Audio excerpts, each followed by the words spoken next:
Britons demonstrate against nuclear arms. There have been no large protests like this for years, but the collapse of détente has heightened world tension. Britons, like many others, are worried about the increasing dangers of the nuclear age. Demonstrations like this reflect public concern, but for many people, the important question now is not how to get rid of nuclear weapons, but how to survive if a nuclear war ever started. Early warning radar stations like this have long been the key to Britain's home defence policy. But there were 20 years of growing détente before the Soviets invaded Afghanistan, and in that time, Britons became unconcerned about what to do after a nuclear attack because they didn't think it could happen. Now they're not so sure. The present home defence network reflects those years of unconcern, and many Britons now fear it just wouldn't work. Yet the structure is still intact. These men can warn of attacks, bomb blasts and fallout. That information would trigger population alerts through sirens and nationwide media.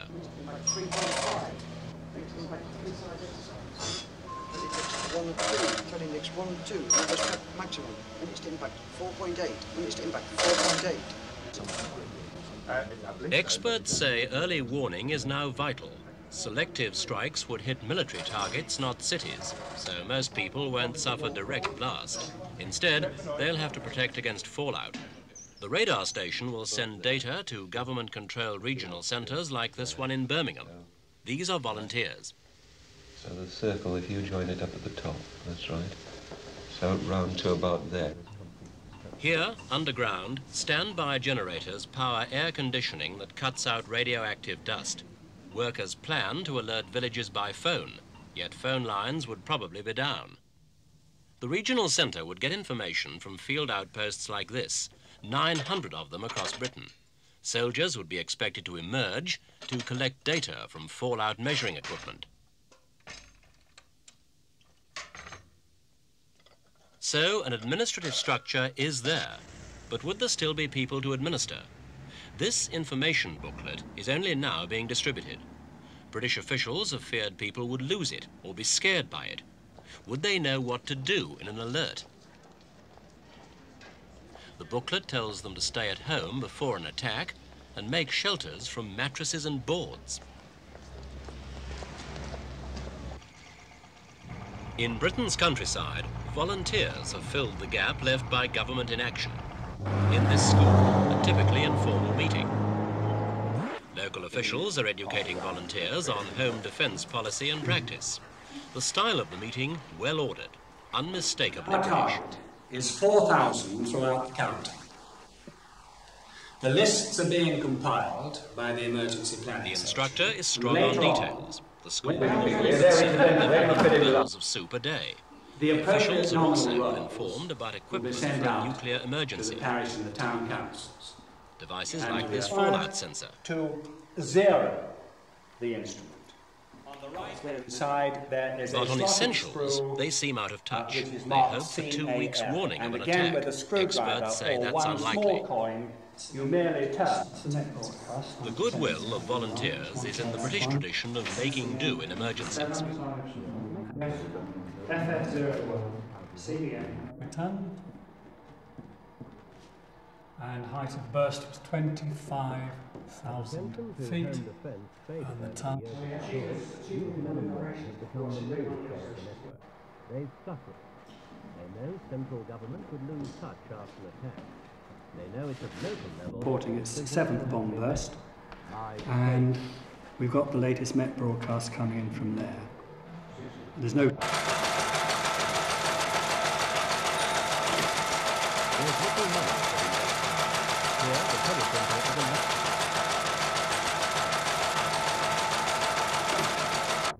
In this village, there are regular home defence meetings at the local pub.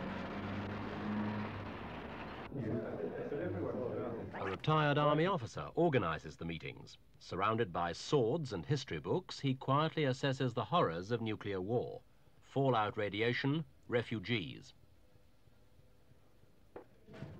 It seems quaint, but critics are concerned. Is this really the way to handle the life and death problem of survival? We've got a lot of retired. They say Britain hasn't even a policy to provide shelters.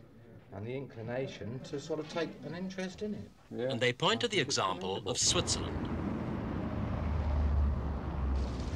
Here's a neutral country. It still gives priority to home defense. They probably wouldn't receive a direct blast, but fallout would still be a danger. Here, every building less than 15 years old has its own fallout shelter. The government pays half, the house owner pays the rest. Swiss families get booklets too, but these give them realistic, practical know-how.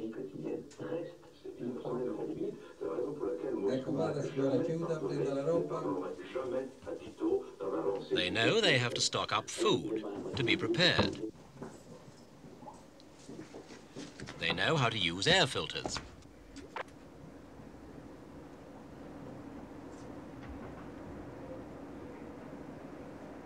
They know the need for real protective doors and the need for proper shelter sanitation.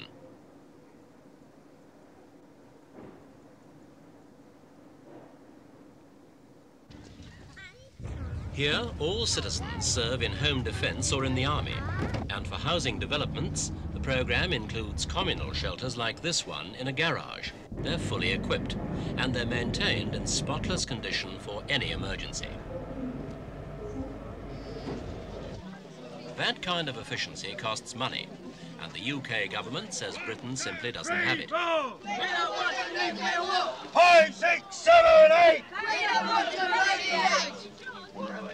This summer, the government has announced limited action to improve the makeshift voluntary home defence efforts.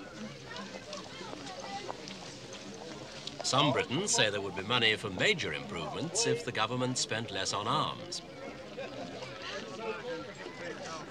These people are protesting against American missiles planned for the UK. They fear Britain will become a major Soviet target. A single megaton blast would destroy buildings within 2 miles, burn people within 10. Defense planners think the Soviets could target 200 megatons on Britain. Today, many Britons say their country just wouldn't be prepared. They say the cost of home defense may be high, but the price of being unprepared may be much, much higher.